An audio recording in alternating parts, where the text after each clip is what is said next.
इस सीजन की शुरुआत मुन्ना भैया के अंतिम संस्कार से होती है, जो उनकी बीवी माधुरी यादव करती दिखती हैं। फिर हमें इनका प्लान पता चलता है कि ये बदले के तौर पर सिर्फ गुड्डू पंडित को नहीं निपटाना चाहती, बल्कि मिर्जापुर की गद्दी को खत्म करना चाहती हैं, क्योंकि अब तक सारा खून खराबा इसी की वजह से होता आया है। मुख्यमंत्री होने के नाते इन्होंने जनता से वादा किया है कि पूरे पूर्वांचल को भयमुक्त कराएंगी। फिर हमें गुड्डू पंडित के पापा रमाकांत पंडित खुद को सरेंडर करते हुए दिखाई देते हैं। जैसा कि हम जानते हैं कि पिछले सीजन में एसएसपी मौर्य को इन्होंने ही मारा था। पुलिस की गाड़ी इन्हें ले जा रही होती है, तभी एंट्री होती हमारे गुड्डू भैया की, खतरनाक बैकग्राउंड म्यूजिक के साथ। अपने पापा को समझाने की कोशिश करते हैं कि उनकी जगह कोई और ये इल्जाम अपने सर ले सकता है, बस उनके यहाँ कहने की जरूरत है। पर ये वही पिछले सीजन वाला डायलॉग मारते हैं कि हम जो किए हैं उसकी सजा हम पाएंगे। फिर हमें दिखते हैं शरद शुक्ला, जो माधुरी भाभी से मिलने आए हैं और विश्वास दिलाने की कोशिश कर रहे हैं कि वो उनके साथ है।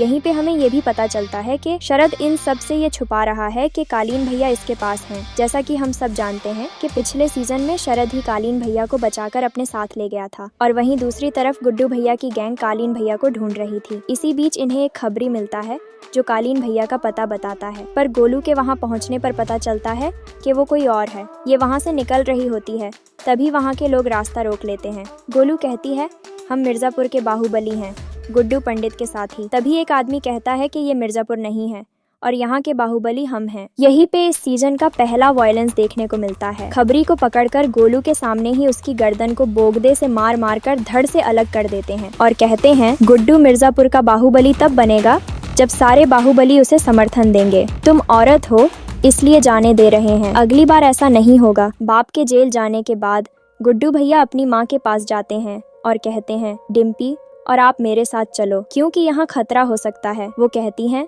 हम मिर्जापुर के सबसे बड़े बाहुबली की माँ हैं, हमें क्या होगा। और यहाँ माधुरी भाभी डीआईजी को गुड्डू भैया को ठोकने का काम सौंप देती हैं और कहती हैं खुली छूट है, बस मम्मी जी और लल्ला को कुछ नहीं होना चाहिए। गुड्डू ने उन्हें त्रिपाठी बंगले में कैद कर रखा है। शायद ये अभी तक नहीं जानती बीना भाभी को। बीना भाभी लल्ला के रोने की वजह से काफी देर से परेशान थी। राधिया आकर दादाजी का डिस्कवरी चैनल लगा देती है, जिसके सुनते ही लल्ला तुरंत चुप हो जाता है। फिर हमें गोलू से पता चलता है कि पश्चिम से लोग आ रहे हैं एक बैठक करने के लिए और ये डिसाइड करने के लिए कि मिर्जापुर की गद्दी किसको दी जाएगी। गोलू कहती है अगर हमारे पास कालीन भैया की बॉडी होती तो हम आसानी से गद्दी पे कब्जा कर सकते थे।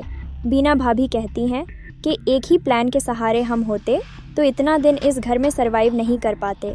इस गद्दी को पाने के लिए तुम्हें और कुछ सोचना होगा। इसी बात को समझते हुए गोलू गुड्डू भैया से कहती है कि पश्चिम के सभी बाहुबलियों से मिलकर हमें अपनी पोजीशन स्ट्रॉन्ग करनी चाहिए, पर पश्चिम के लोगों के पूर्वांचल के मामलों में दखल अंदाजी करने की वजह से गुड्डू भैया का दिमाग बहुत खराब होता है। ये कहते हैं हम कहीं नहीं जा रहे, सारे बाहुबलियों को मैसेज करिए और कहिए मिर्ज़ापुर में आएं और अपनी लॉयल्टी प्रूव करें, और नहीं आएंगे तो दुश्मन में गिने जाएंगे। इधर शरद और उसके समर्थक गुड्डू भैया की इस बात पर हंस रहे थे। शरद कहता है वो बड़बोला है, जो बोलता है बोलने दो। आप सब सभी बाहुबलियों से मिलो और उन्हें अपनी तरफ खींचो। हमें बस लोगों के बीच कालीन भैया के प्रति सिंपैथी जनरेट करनी है। ये गुड्डू पंडित अपने आप खत्म हो जाएगा। और यहाँ गुड्डू भैया डॉक्टर से जिम वापस शुरू करने की परमिशन लेते हैं। तभी गोलू एक आदमी को लेकर आती है जो बताता है कि शरद के लोग शहर के बाकी बाहुबलियों के साथ मिलकर गुड्डू भैया के खिलाफ फील्डिंग लगा रहे हैं। पर गुड्डू भैया को इन सब से खाक फर्क नहीं पड़ता। ये कहते हैं हम में इतना दम है कि हम सब कुछ अकेले सुलटा लेंगे। गोलू कहती है ये समय सबसे लड़ने का नहीं, सबको अपने साथ करने का है। अगर हम उन सब के खिलाफ गए तो गद्दी से हाथ धो बैठेंगे, हमें बैठक में जाना चाहिए। तभी ये आदमी बोलता है कि एक गद्दी से एक ही शख्स की परमिशन है। गोलू कहती है आप जाइएगा, हम बाहर खड़े रहेंगे। गुड्डू भैया कहते हैं हम नहीं जाएंगे, हमारा पैर सही हो गया है और हम जा रहे हैं अपना जिम करने। गोलू फिर से गुड्डू भैया के पास जाती है तो गुड्डू भैया कहते हैं हमसे बातचीत और बहस नहीं होगी, हमको वहाँ मत भेजो वरना मामला बहुत बिगड़ जाएगा। गोलू कहती है शरद शुक्ला के अलावा किसी और की इतनी औकात नहीं है कि वो आपसे मुंह लगे, बस आपको वहाँ कठोर बने रहना होगा। गुड्डू भैया कहते हैं हमसे यही तो नहीं होता। गोलू गुड्डू भैया को समझा ही रही होती है कि फिर हम देखते हैं सारे शहर के बाहुबली इलाहाबाद में बैठक के लिए इकट्ठा होते हैं, जहां बैठक से पहले उनके हथियार उनसे ले लिए जाते हैं। यहाँ मिर्जापुर से कोई नहीं आया होता। ये बैठक मुन्नवर नियाजी के अंडर में होती है, जो पश्चिम के बाहुबली हैं और एक मीडिएटर के तौर पर आए हैं पूर्वांचल की गद्दी का मसला सुलझाने। बहस शुरू होती है तो बैठक में बैठा एक आदमी कहता है, मुन्ना त्रिपाठी को गुड्डू पंडित ने मारा है तो गद्दी पे उसी का हक है। शरद के लोग कहते हैं, गद्दी पर तो कालीन भैया बैठे थे। तभी शरद बोलता है कि देखिए, गद्दी का हकदार वो होता है जो बल और बुद्धि का संतुलन बनाए रखता है और गद्दी के नियमों का पालन करता है। गुड्डू पंडित ने यहाँ न आकर ये बता दिया है कि वो इस गद्दी के काबिल नहीं है।